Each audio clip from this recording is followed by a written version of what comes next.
I'd like to say a huge thank you to Charles and the band. It's awesome for me to be able to just worship and come in late and not worry about all that music stuff.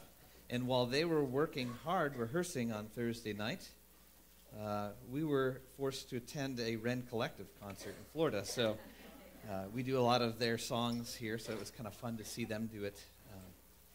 Anyway, the band puts a lot of work in, and I'm just grateful for what they do to lead us into those musical moments of God's presence. Now, to kind of turn our attention a bit, we're in a teaching series right now. We usually do teaching sermons, it's sort of in series, and what we're calling this series is Soul Cleanse, because the season of Lent, which is the season that leads up to Easter, is meant to be a time of reflection, self-examination, repentance. It's a chance to give special attention to our spiritual lives in the hopes of maybe removing some of the toxins that have built up. And so that's how we're approaching this Lent. We're looking for things that build up in our lives, maybe that we don't even know about, that are actually harmful to our souls, harmful to our relationship with God. And we're trying to figure out, okay, what are they and how can we get rid of them? How can we live more purely before God? So 2 Corinthians 7:1 says, let's purify ourselves of everything that contaminates body and spirit, perfecting holiness out of reverence for God. And that's sort of our theme for this, that Lent is a chance. You know, we're supposed to always be focused on our spiritual lives, but Lent is a chance to give a little extra focus, a little extra attention, kind of like a physical cleanse. Now, last week we talked about entitlement, this sort of false impression that we get that life or God somehow deserves to treat us a certain way. And if you left here feeling kind of uncomfortable, kind of like I was meddling in your life, good, then you were listening, okay? It's dangerous, serious stuff that I was talking about. And if you really live into it, it has the potential to really change your life. And the same thing goes with today. You may feel like I'm meddling a bit as we talk about doubt today.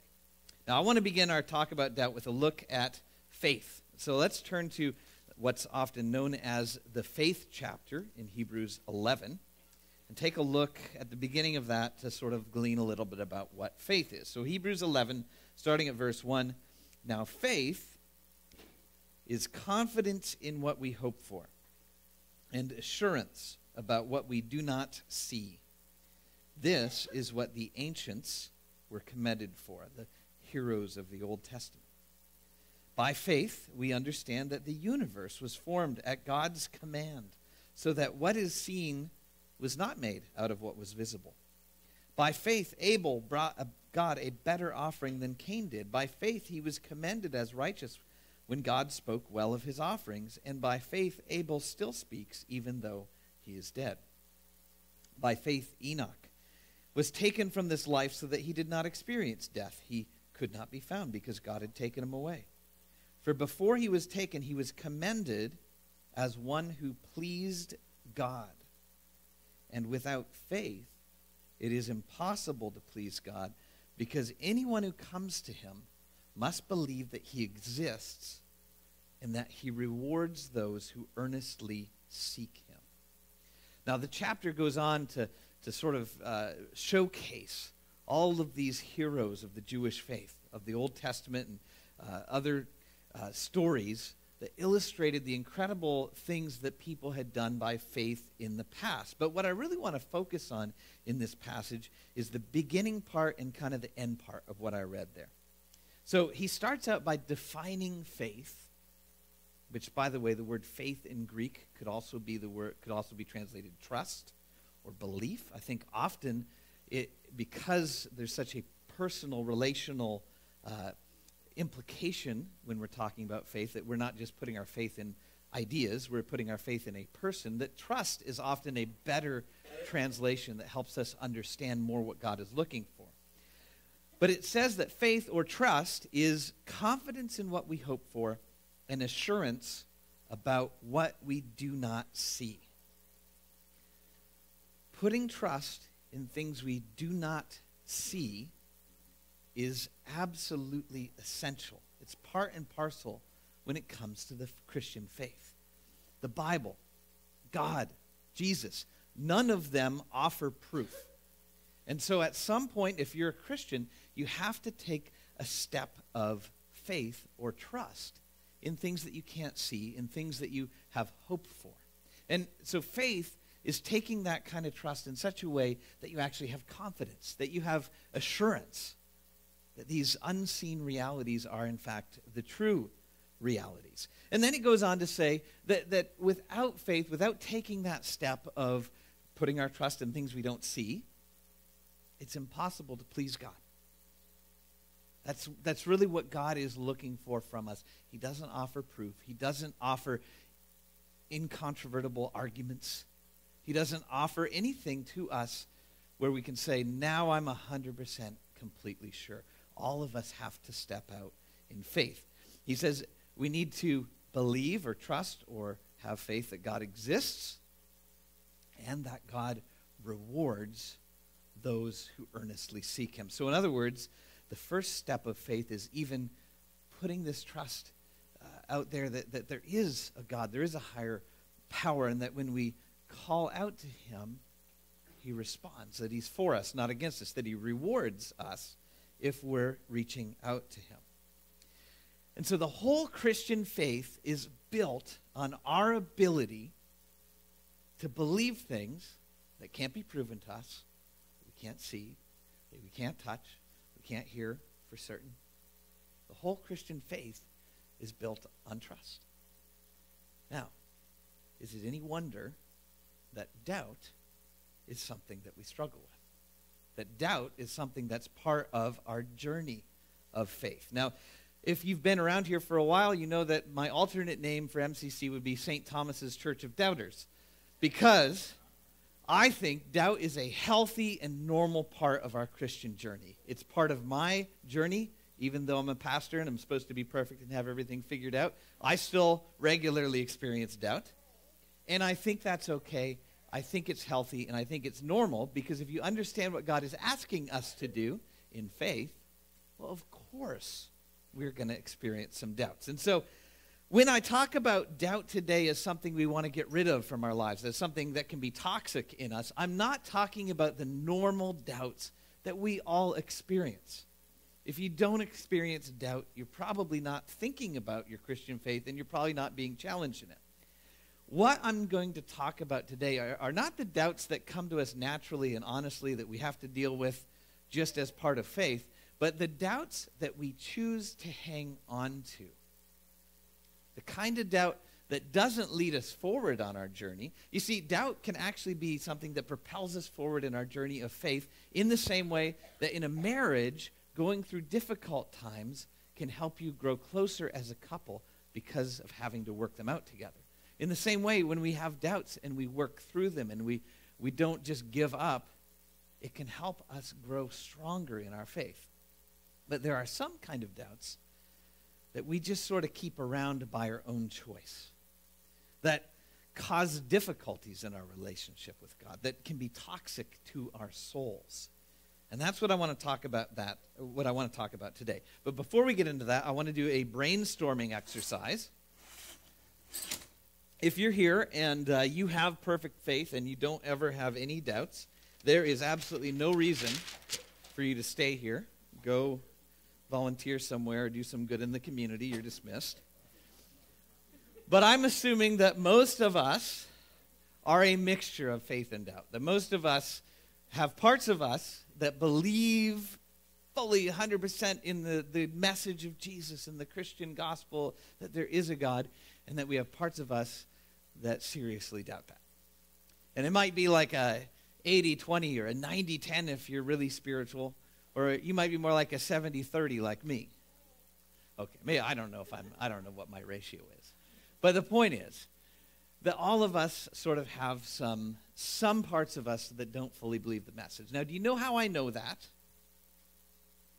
By looking at your lives, by looking at my life. If I actually 100% fully, completely believed in the message of Jesus and in what the Bible teaches, I would live differently. Wouldn't you? And so if you look at your life and you go, well, I'm an okay Christian. I do okay in certain areas, but not others. Maybe part of that is because there's a part of you that hasn't quite grasped or hasn't quite come to believe the message. And so what I want to do right now is brainstorm. If we believed 100% all the time in this message of Jesus, fully, completely, no doubts at all, how would our lives be different? What would change? What would we do? What would we stop doing? So if we believed 100%, what would be different? We'd sell all our possessions.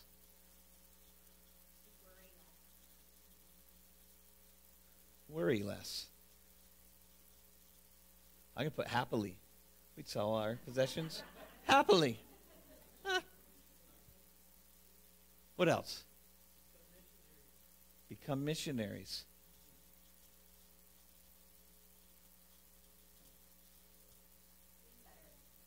We'd sleep better.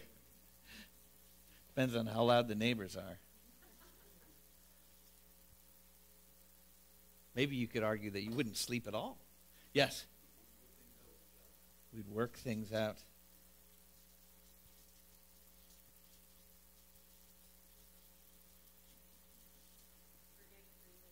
Forgive freely. If you're raising your hand, they'll never let you get to it. You just have to shout it out like a bully.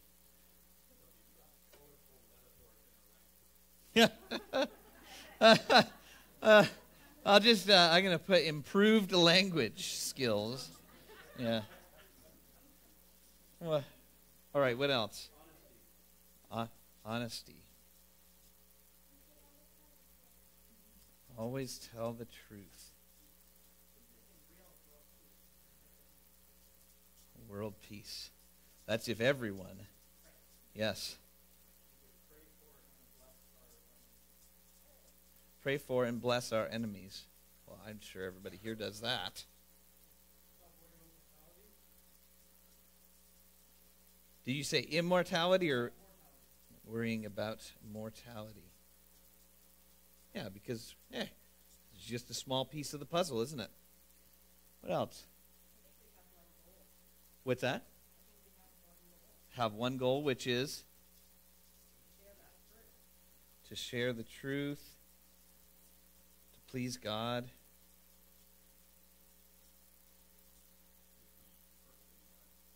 Perfectly united. You think we'd take bigger risks? I think we would. I'm going to put it down. I have the marker.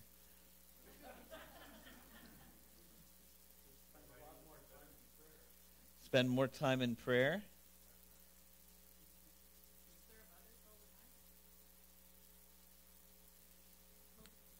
Great. When we're not in prayer, we'd be serving others. Yes. So as usual, we're done because we're out of space on the paper. So I bet if we really reflected. That's right. We would have unlimited paper. We would trust that God would provide more paper when we ran out. So as you look at that list, okay, and maybe think even within your own life for a minute, what is it that I really would do if I 100% believed? Is there any of it that you would put up any resistance to? Is there anything here, for instance, sell all your possessions, that you might not really want to do? There might be parts of you who would find that uncomfortable. That's right. Give it to the poor. Yes. Is there anything that would make you uncomfortable? See, here's what I'm trying to get at here. The parts of the Christian faith that we don't do, because maybe we struggle with doubt, are the parts that maybe there's a part of us that doesn't want to do anyway. That would involve sacrifice. That would involve cost. That would involve loss of time or dignity. Because faith costs something. And so if I can keep some doubts around, it can be quite convenient. In fact, what I see in my own life, and I wouldn't be surprised if I saw it in some of your lives too, but I'm not trying to judge you. I'm just saying from my own perspective, I like to keep around some doubts as pets to make me feel better about my own disobedience. Does that make sense? Told you I was going to meddle today. You see, if I got rid of them, these little pet doubts that I have, I would have to live fully for Jesus. And so instead I keep them around and I snuggle up with them and I get comfy. For example, here's one way, and I'm letting you see into me and my own life and my own struggles here. We'll have confession time later for the rest of you. So, for example, I know that the Bible says that the good news of Jesus is for everyone. It's meant to be shared with the whole world. And I believe that mostly. But it makes me uncomfortable, the thought of sharing my faith with others, because it's not really accepted in our society, and so there's a good chance that I could get rejected personally, which is one of my greatest fears. And so there's a big part of my personality that doesn't want to share my faith, even though I know I should. But on the other hand, I don't want to outright rebel and just say, God, I don't want to do that, so I'm not going to. And so what I do is I keep a pet doubt around, okay? And I say, well, maybe the message of Jesus isn't for everyone. Maybe Jesus isn't the way, the truth, and the life. Maybe Jesus is kind of like one of many ways, truths, or lives. How can I really know? And it doesn't seem like God's provided a great opening. And so, I'm just not going to share my faith. So keeping that kind of little bit of doubt around, a little fuzzy, cute little doubt, can help me stay in my disobedience and feel okay about it. Doubt can sort of be a cover-up for that. So doubts can become something very convenient to have around. And we can have these doubts that come in, and they come in as honest doubts and honest questions, but then we get pretty comfy with them because they're a great way to keep on living however I want to live. So a few well-placed doubts in our lives can guard us sometimes from what God actually is calling us to do. And we don't have a lot of motivation to address those doubts because they actually make life a little bit easier in some ways. And so that's what I want to talk about today, is the kind of doubts that we keep around by choice just to keep us from having to do all the things that we know God wants us to do. The book of James calls us to put away our doubt and to have a greater amount of faith. In James 1,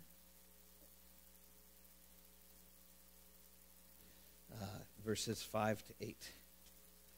This is a particular situation he's talking about, but I think it can apply to doubt and faith in general. So he says, if any of you lacks wisdom, you should ask God, who gives generously to all without finding fault, and it will be given to you.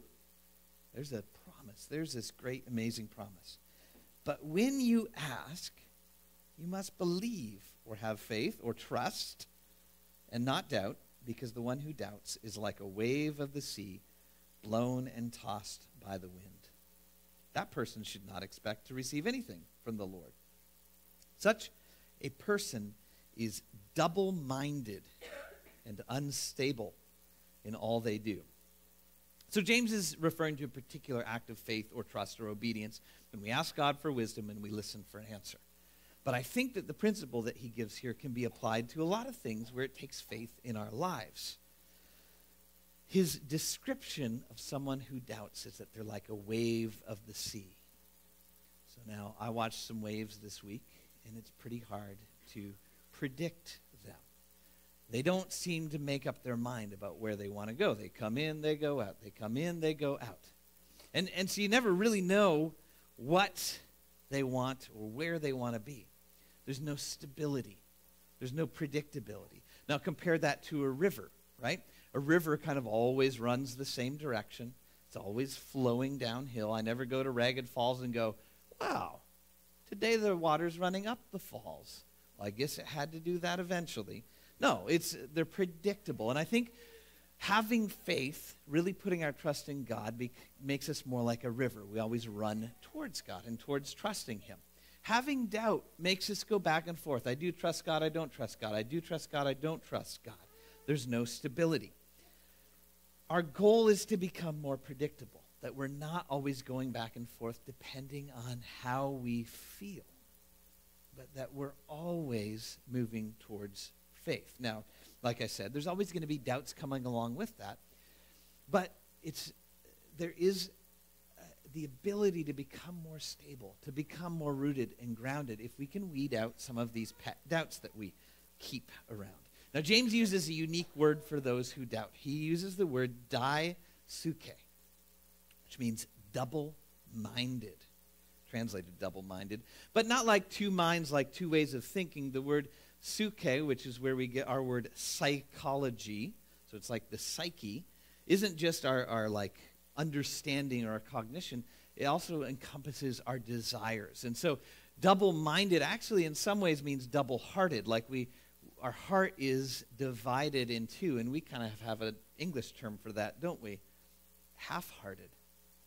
And so the reason that a lot of times we're half-hearted, I think, in our faith is because we're keeping around these doubts on purpose in some ways. Maybe you don't know that, but you're keeping these doubts that just keep you kind of on the fence.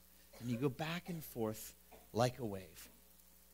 And so I think this idea of being double-minded, not really knowing what we want, not really knowing where we're at with God, or being half-hearted, where half of our heart belongs to God and trust him, and half of our heart doubts and trusts ourselves, I think this is hazardous to our spiritual health. And in fact, a little bit later in the book of James, James calls for those who are double-minded to purify their hearts. In other words, to make it so that they just want one thing, just have one goal. I think we talked about that. And so this is really important to our faith, is to address these doubts that we keep around, that we haven't been able to address, and to get rid of them as much as we can. First step in doing that is to identify what our pet doubts are. Because, of course, like any pet, they like to hide a little bit. And so sometimes the best way to find them is not to look for the doubt itself, but to look for the fruit in your life. So what's the thing on here that you know, or maybe something else in your mind, you know that you would do if you had 100% faith? And you kind of have a vague sense that, like, I know what the Christian life should look like, and here's one area where my life is not living up to that. What is that part of your life? And then look deeper, look underneath the surface, because there you're going to find the root, which might be a little pet doubt that you're keeping away. So, for example, maybe your struggle is being generous. You know that Christians are supposed to be generous with their money, but you're just not very good at that. And so maybe you have a pet doubt that you're keeping around that says God can't be trusted to provide for your future. And so you better make sure you have the money in your own bank account. Or maybe you struggle, you love to party, you love to live for a good time now. You realize too much of your life is focused on just having great experiences. And maybe if you look at that, and you look below the surface, there is a doubt that says, well, I don't really know if God is going to take care of me when I die. And so, like we said here, we're more worried about our mortality. We want to make sure we catch everything in this life just in case there isn't a life afterwards. So where do you struggle? Is there something in your life where you can identify a little pet doubt that you struggle with? Now, the next step in order to get rid of it is to figure out sort of the nature of that doubt and then treat it accordingly. So three major sources or kinds of doubts. First of all, intellectual questions. Second, all those rooted in past disappointments. And third, those rooted just simply in cultural conditioning. So let's look at each one in turn. First of all, intellectual questioning. Now, this is rooted simply in honest questions that you have about Christian belief that you haven't been able to answer, you haven't been able to address adequately, and so it just sort of lives inside of you as this, I don't know. So a great example of this is the question of hell. How could a loving God send anyone to hell? Now, this is a really good, important question, But until it's at least partially answered, you're going to struggle. You're going to struggle with whether God really is a loving God, or whether sin really is that serious, whether there really was a problem that Jesus needed to solve, or what that was. And that doubt is going to live inside of you. Now, when you have an intellectual question like that, the best way to approach it is intellectually, okay? The first step in addressing your intellectual questions is this: to recognize you are probably not the first person to have ever asked it. That you are not going to come up with the unique, show-stopping question that nobody's ever been able to answer, and the whole Christian faith is going to come crashing down if you ever verbalize your question. No, that's not going to happen. People have been Christians for a long time, and they've dealt with pretty much every question that can be brought up. And so don't be afraid when you have intellectual questions. Don't hide them inside of you. Bring them out. Talk about them. Pursue them. Chase them down. Read books. Get into the great Christian thinkers. I have some books I could recommend myself. Talk about it in small group and with other people. You know what? There's probably people within this church that have dealt with that same question you have. If your pet root or your pet doubt is rooted in intellectual questions, the best way to address it is just to bring it out in the open, attack it head on, try to find the answers. Now, the problem with these intellectual questions is that we often think, well, I'll just tuck it away and it'll resolve itself. Probably not. Questions like that don't tend to just resolve themselves. You might have to do some work. But if this whole faith thing is real, it's worth the work that you put into it.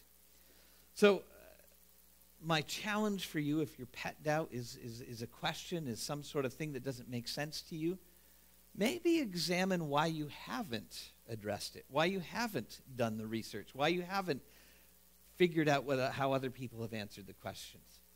Because it might be that you're keeping that pet doubt around, not because it's a real doubt anymore, but because you really realize that if you answer it, your life might need to change. Now, the second kind of pet doubt that we have is not rooted in like logical inconsistencies, but in our past experiences, bad experiences. Anybody here ever played the trust fall game where you catch people? Has anybody ever been let down by that? If you ever hit the ground in the trust fall game, you're not really eager to play it again, right? It's only fun when people catch you. And I think it's the same way in our relationship with God. Have you ever been let down by God? Have you ever expected him to catch you and you hit the ground? Well, after that, it becomes difficult to trust him in that area. Maybe it's past experiences just in your own emotional life. Maybe your dad left as a kid, and so now you really struggle with trusting that God won't abandon you, that he loves you. Maybe you went through times of deep poverty, and so you struggle with trusting that God's going to provide. I told you about my own struggles with sharing my faith. Well, that's rooted in past experiences largely, because we had friends that we prayed and prayed for and shared our faith with and had lots of great conversations about God and about Jesus. And we saw signs of them moving along, but they never crossed the line of faith. They never became Christians, and we were so disappointed by that. It was a real letdown because we had really prayed and asked and trusted and hoped that God would bring them to faith.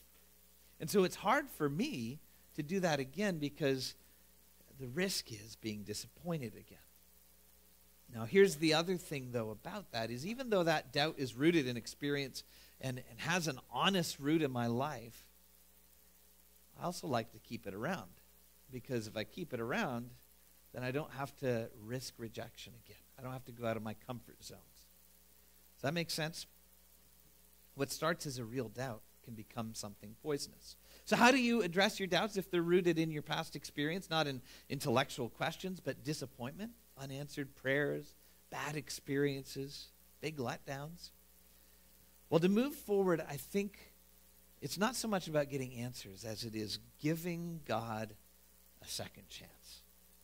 Now, I know that sounds kind of funny, giving God a second chance, but that's really what the experience is like for us when things haven't gone our way in the past. Now, the first thing to do is figure out what God has actually promised. Because sometimes we have in our mind that God has promised things that he hasn't. Like, he hasn't promised to provide for our wants, even if he has promised to provide for our needs. He hasn't promised to protect me from any danger or evil that might come my way. He just simply promised that even if I walk through the valley of the shadow of death, he'll be with me.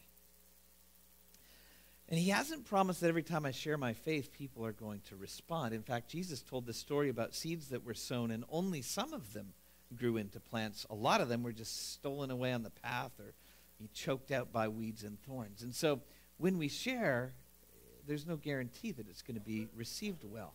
And so I have to understand that. I have to root myself in understanding that God didn't promise maybe to do everything that I think he should. And then I need to take steps out onto the limb again. And so for me, in the area of sharing my faith, that means I need to start praying for people. I need to start looking actively for ways to share. Because I'm not going to overcome the doubt just by sitting there waiting for it to get better. I'm going to overcome the doubt by taking little steps of faith. So, some pet doubts spring from intellectual questions. Some spring from past disappointments. And a third source of doubt is just simply cultural conditioning. The messages we receive every day.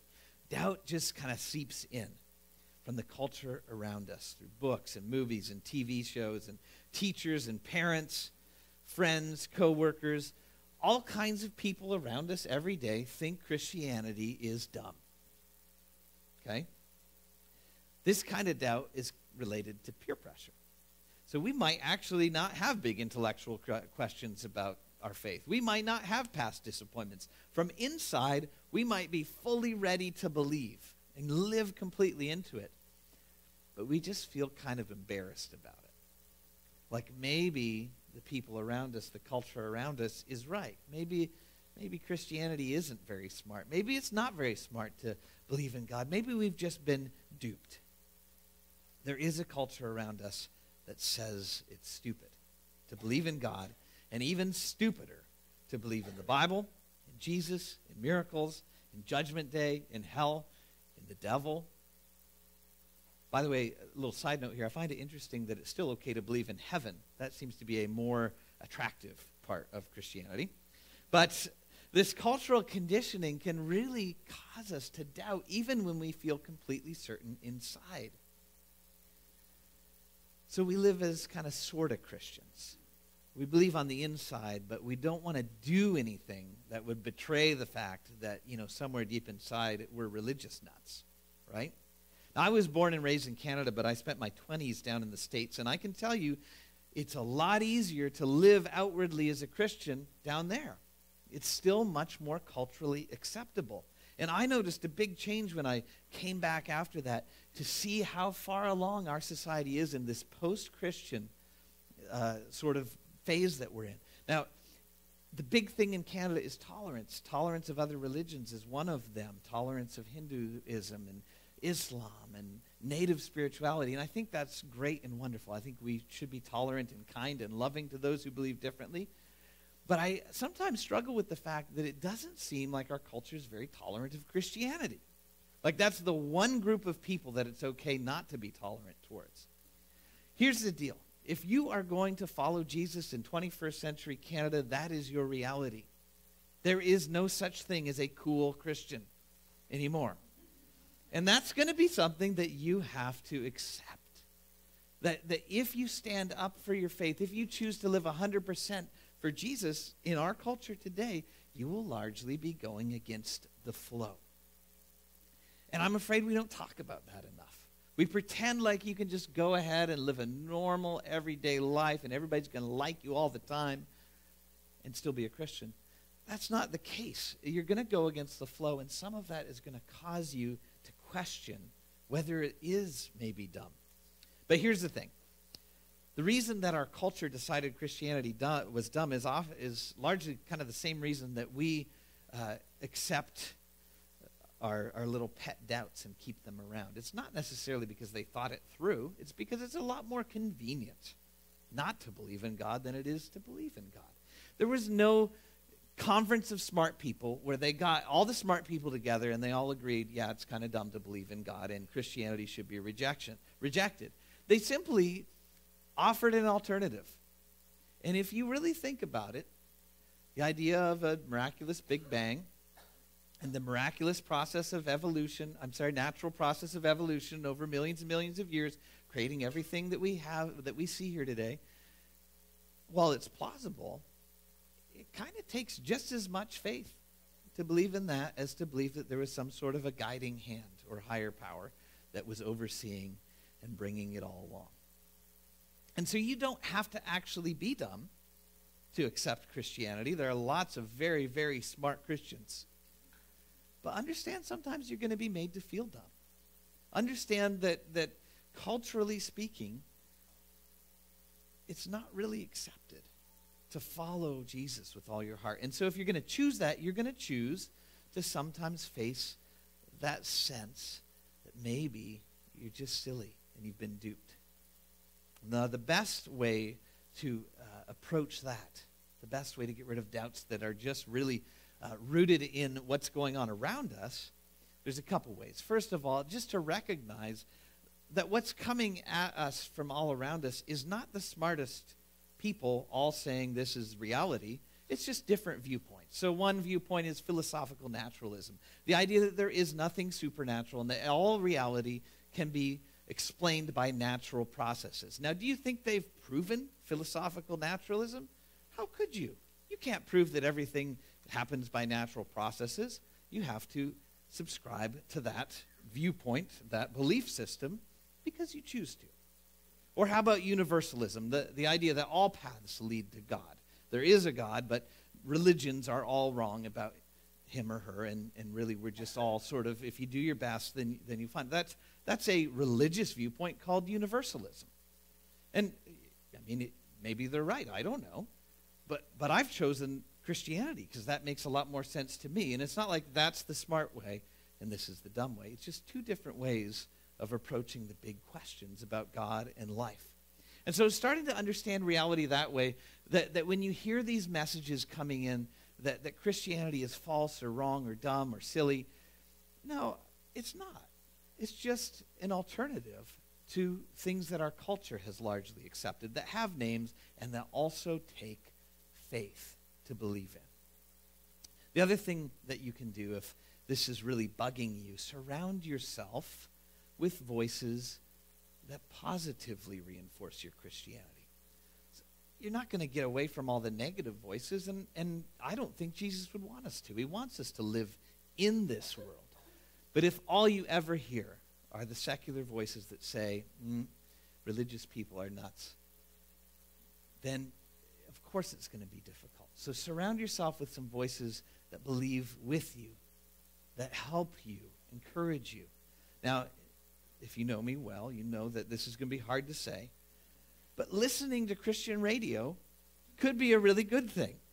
Reading Christian books, engaging with Christian websites, and especially having friends who are further along on the path than you, who are at the same point, who encourage you and make you feel much more rooted in your faith. Now, understanding that we live in a culture where we might get rejected, we might get sort of mocked from time to time for our faith, is important. Because you know what? That's going to happen. But we're in pretty good company because Jesus was kind of rejected for his faith too. So, now, I don't know if you ever experienced the phenomenon of selective hearing. This is a real thing. It happens with kids. It's when you can tell your kids to do something they don't want to and they're 4 feet away and they don't even look up from their tablet. But if you whisper something about ice cream in your bedroom, their little feet come pounding along, okay?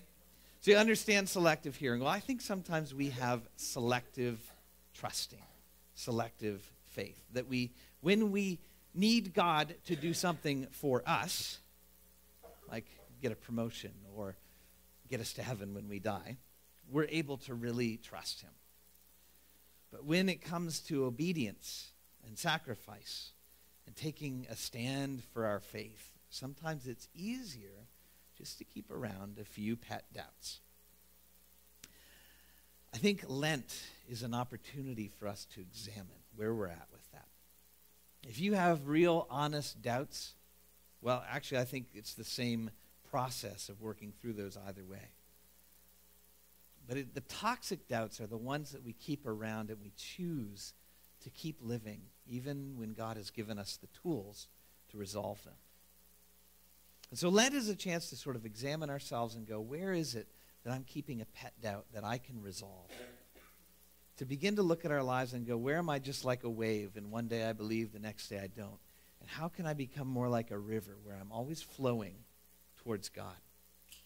Imagine what would change if every person in this room began to live even 90% as if they believed the Christian message, as if they really trusted God every day. Let's pray. God, first of all, I thank you for your patience with me and with all of us, that even when we have doubts, that we probably shouldn't, even when we have doubts that we keep around as pets to keep us from being obedient, God, you still love us. You're patient. You're kind. But I also thank you for the invitation to trust you fully. I thank you for the invitation to step out in faith, to place our trust in things that we can't see, and have assurance about what we hope for. Would you help us, God, to root out the doubts in our lives that have become toxic, that have become poisonous? Would you help us to put our faith more fully in you and to back it up with our obedience? I don't think any of us intentionally choose to live half-heartedly. Sometimes we drift into it. Forgive us, make us clean, and lead us forward on our journeys. As we get ready to share a meal together, God, I pray that you would just bring this sense of celebration, celebrating your goodness in our lives. Bring a sense of community, that we're in this together to support each other. Bless this food in Jesus' name. Amen.